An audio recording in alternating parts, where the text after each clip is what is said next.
शामी, जिस फैक्ट्री के बलबूते पर तुम इतना उछल रहे ना, वो तुम्हारी नहीं बल्कि रमला की है। और याद रखना कि मैं सिर्फ अगर एक इशारा कर दूं ना, तो रमला तुम्हें धक्के देकर घर से बाहर निकाल देगी और तुम सड़क पर आ जाओगे।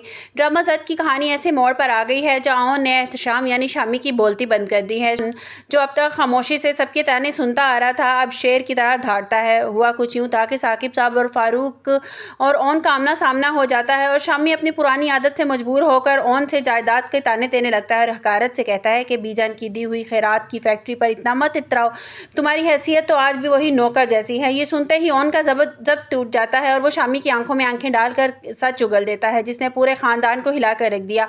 ओन ने गर्ज कर कहा कि शामी, तुम्हें पता है कि तुम्हारी बीवी रमला और आयला के घर क्यों गई थी? वो सिर्फ शादी का कार्ड देने के लिए नहीं गई थी, बल्कि आयला के साथ डील करने के लिए गई थी। आयला मुझे छोड़ दे क्योंकि रमला मुझसे मोहब्बत करती है और मुझसे शादी करना चाहती है। ये सुनते ही शामी के पैरों तले से ज़मीन निकल गई। इसे यकीन नहीं आ रहा था कि जिस रमला को वो अपनी ताकत समझता है, वो तो ओन के प्यार में पागल है और जायदाद भी रमला के नाम ही है। ओन ने साफ कह दिया कि अगर मैंने अपना मुंह खोल दिया ना, तो यहाँ का सारा सिनेरियो ही चेंज हो जाएगा और तुम मेरी इस जगह आकर खड़े हो जाओगे। शामी साकत खड़ा रह गया।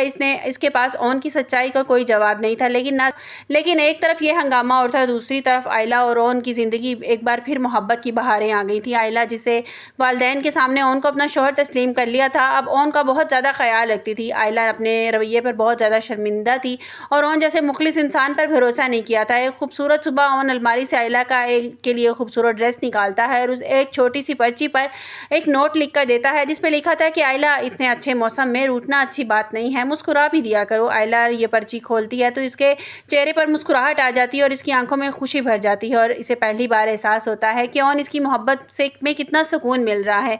आयला अब ओन के लिए तैयार होती है, उसका पसंदीदा खाना बनाती है और उसे वो मुकाम देती है जो एक शोहर का होता है। उधर रमला अपनी फूफो आरफा के लिए अजाब बन। आरफा रमला को आयला के घर जाने पर डांटती है तो रमला तल्ख जवाब देती है, फूफा, मैं वहाँ अपनी मर्जी से नहीं गई थी, बल्कि आयला ने मुझे बुलाया था। मुझे रोकने की कोशिश मत करें वरना मैं सारा सच फारूक अंकल के सामने उगल दूंगी जो बरसों से आपने छुपा कर रखा है। आरफा बेगम अपनी बहू की बदतमीजी देखकर हक्का बक्का रह जाती हैं। कहानी में एक ट्विस्ट तब आता है जब जोया के लिए रिश्ता आता है और शम्सा पक्का करने के लिए मरी जा रही होती है। लेकिन ओन को जब पता चलता है कि जोया राफिया को पसंद करती है तो आयला ओन से कहती है कि ओन, हमें जोया को बचाना होगा, हमें इनकी शादी करवानी होगी। ओन आयला को यकीन दिलाता है कि राफिया और जोया कभी अलग नहीं होने दूंगा। अब देखना यह है कि क्या शामी ओन की धमकी के बाद रमला को छोड़ देगा और क्या ओन की ये नई मोहब्बत इन तमाम साजिशों को हमेशा के लिए ख़त्म कर पाएगी। ड्रामा सब की कहानी बहुत ही इंटरेस्टिंग होने वाली है और शायद एहतमाम पजीर भी होने वाली है, क्योंकि जैसे ही दिखाया जा रहा है कि ओन और आयला के बीच में नज़दीकियाँ बढ़ती जा रही हैं, इस तरह लग रहा है कि ड्रामा जो है वो अहतमाम की तरफ जा रहा है, क्योंकि इनके दरमियान सब कुछ ठीक हो जाएगा। जैसे इनके दरमियान सब कुछ ठीक हो जाएगा तो राफिया की शादी भी जोया से करवा दी जाएगी और जो रमला है वो जो है उसे तलाक दे देगा। एहतशाम उसे तलाक दे देगा जब उसे पता चलेगा कि उसके जानी दुश्मन जो है ओन के साथ मेरी बीवी उससे मोहब्बत करती है। आप लोगों को क्या लगता है कि आयला जो है वो वाकई आयला और ओन का रिश्ता ऐसे ही चलता रहेगा? आपको मेरी वीडियो कैसी लगी? कमेंट्स बॉक्स में अपनी कीमती राय का इजहार ज़रूर कीजिएगा। मिलते हैं एक नई वीडियो के साथ। अपना बहुत सा